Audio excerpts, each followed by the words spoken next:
Good morning and welcome in. Dan Hardenbrook, glad to have you along. It is Wednesday. Let's take a look at your latest local news from around the region. It is your Newberry News Update on M123 FM. Your local news today is brought to you by your two-time award-winning local newspaper of the year. It's the Newberry News. Let's check out this week's front page headlines. Shanley and Neeb are crowned a Newberry homecoming royalty.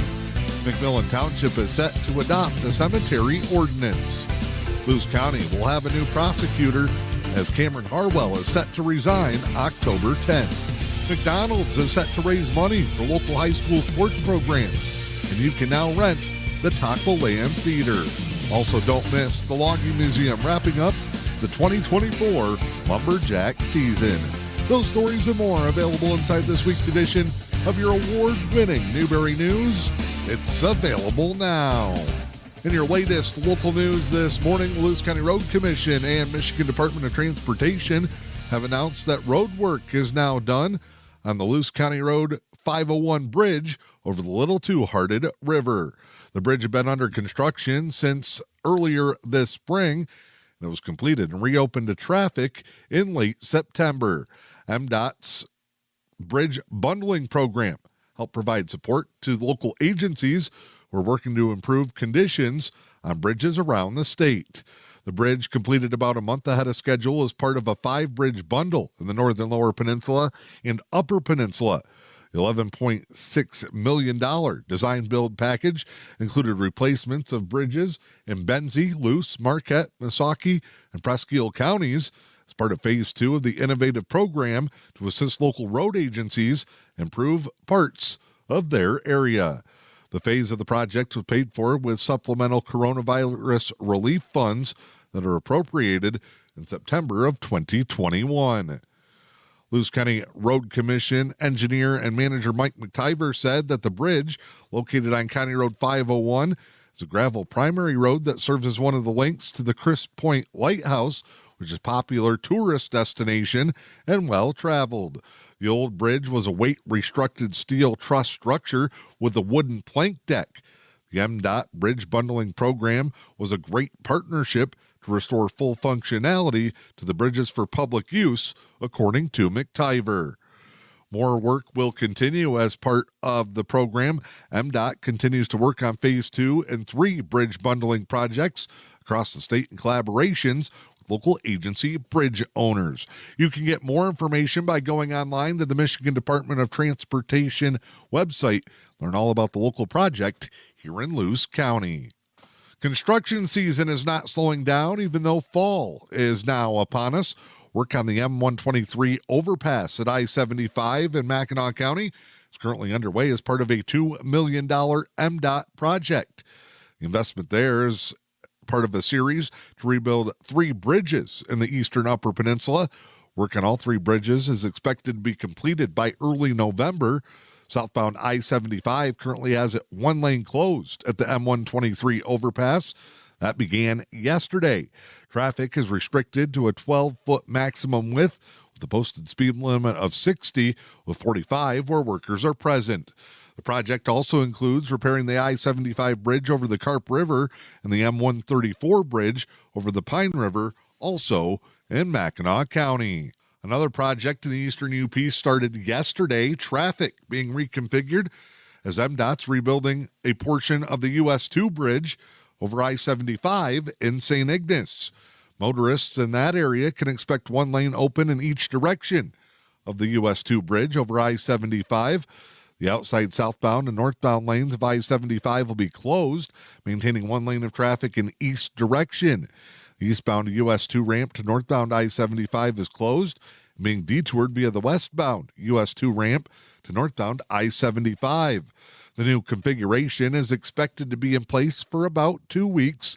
It's ongoing work in the second year of a 2-year, $4.5 million project to repair the US 2 bridge over I-75 in St. Ignace.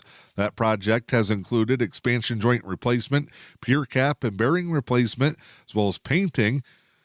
Work started originally in the spring of 2023 and will be completed later this month. MDOT also announcing that the St. Ignace Welcome Center on northbound I-75 will be closed beginning next week on October 8th. They're upgrading restrooms and interior painting. There'll be no access to the parking lot. The facility is expected to reopen by November 14th. Nearby MDOT facilities travelers can use to pull off include the Mackinac City Welcome Center, along with the Sault Ste. Marie Welcome Center on I-75. For a full list of MDOT projects and road updates, you can again follow their website through the Michigan.gov website. Village of Newberry has announced their next curbside bulk item pickup event will take place on Monday next week. There'll be a limit of 3 bulk items allowed per address, and all bulk items must be placed to the curb by 6 a.m. on October 7th. The bulk item pickup is for GFL Village customers only. Examples of items allowed are furniture and mattresses, toilets, tubs, sinks, stoves, water heaters, washers and dryers, and refrigerators. With a certificate says the Freon has been removed. GFL Environmental will not be collecting tires, yard waste, batteries, or hazardous waste products, and no household trash will be collected during the curbside bulk item pickup event. Anything left on the curb or that's in excess of 3 bulk items must be cleared within a 24-hour period. If you have any questions, you can contact GFL directly at 906-635-3380. Helen Newberry Joy Hospital and Healthcare Center reminding the community of an upcoming meet and greet with their new CEO, Helen Johnson. Johnson recently took over the leadership role at HNJH, is looking to meet those who rely on the facility for healthcare right here close to home in our community. The meet and greet with Helen Johnson, the new CEO at Helen Newberry Joy, will take place October 9th from 7:30 until 9 a.m. in the hospital lobby near the information desk. I'm Dan Hardenbrook. That is your latest local news this morning. It's your Newberry News Update on M123 FM. Your local news today brought to you by your 2-time award-winning local newspaper of the year. It's the Newberry News. It's Wednesday. You know what that means. The latest edition of your award-winning Newberry News is available now. Time now to check in with sports this morning. Newberry and Engadine gearing up for one of the biggest events of the year. It's the 2024 Dig Pink volleyball event. Lady Indians and Lady Eagles coming together to compete for a cause. They're calling it the most important game of the year, and that is the absolute truth. The 2024 Dig Pink event will be the 16th annual local Dig Pink game played. It'll be Thursday, starting at 5:30, the Jail to Cook Gymnasium at Newberry High School, along with the volleyball action and the JV and varsity contest. The special games and events, raffles, t-shirt sales, and more, with all proceeds going to help support breast cancer treatment and research right here in our area. Don't miss the 2024 Dig Pink volleyball event, 5:30 Thursday night at the Newberry High School. High school football action coming your way Friday night. Both Newberry and Engadine in desperate need of some wins after tough contests last week. Well, they've all been tough for the Indians. They are 0-5 on the season and now take on one of the top teams in the state. Indians will be in Pickford to play the Panthers Friday night. Pickford number 2 in the UP, number 3 in the state 8-man football polls. Indians and Panthers play a JV varsity doubleheader, 4:30 for the JV, 7 o'clock the varsity on Friday night. Live video play-by-play coverage on the M123 FM, the UP Sports Network Facebook pages, streaming to your big screen on YouTube via the Newberry News. Engadine, meanwhile, trying to come off a disappointing 80-0 loss in the Weather Bowl last week against Brimley. They're back at home to take on Cedarville Detour in an always entertaining matchup. That contest is a 7 o'clock kickoff at the Frank A. Salzider Field Friday night. Tigers take Game 1 of their American League Wildcard Series. They beat the Houston Astros 3-1. Tarek Skubal made his playoff debut and looked just like he did in the regular season.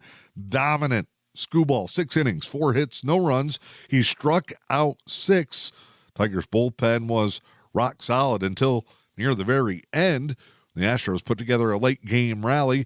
All three Detroit runs came in the second inning. Jake Rogers, Trey Sweeney, Matt Vierling, all with RBIs in the victory. Game 2 set for 2:30 this afternoon. Your latest local weather forecast for the day today. Mostly sunny and a high in the mid-60s. Breezy with southwest winds 5 to 10, gusting up to 15 to 20 later in the afternoon. Thursday, more sunshine. We get back closer to 70 degrees. Northwest winds 5 to 10. For your Friday, sunny, high in the low 60s. I'm Dan Hardenbrook. That is your news, sports, and weather. You can't find it anywhere else. It's the Newberry News Update on M123 FM. Covering stories that interest the community, readers have come to depend on the Newberry News. Subscribe to the digital edition for early Wednesday morning access or get the print edition delivered to your doorstep. The Newberry News, your news and information leader.